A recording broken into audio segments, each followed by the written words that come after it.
அள்ளும் பகலும் கண்ணிமைக்காமல் தம்பி காவல் காத்தாராம். கந்த மூலங்கள் கொண்டு வந்தவர் அண்ணன் அன்னிக்கு தந்தாராம். அவர்கள் பசியை விரட்டி விட்டவர் இவரின் பசியையும் மறந்தாராம். பிறைமதி தன்னை சிரமதின் சூடிய பருவதம் தன்னை பார்த்தாராம்.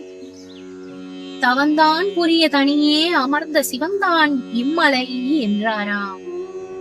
சுனையின் நீரில் சுழிக்கும் குழியை அனந்தன் முகந்தன் ரசித்தாராம். சீதையின் கண்ணத்து சிரிக்கும் குழிகள் அதுபோல் இதுதான் என்றாராம். வனவாச சோகம் தெரியாமல் ராமன் இனிதாக வாழ்ந்து வந்தாராம். பரதன் வந்தாராம். பரிவாரம் சூழ ஒரு வாரம் தள்ளி பரதன் அயோத்தி வந்தாராம்.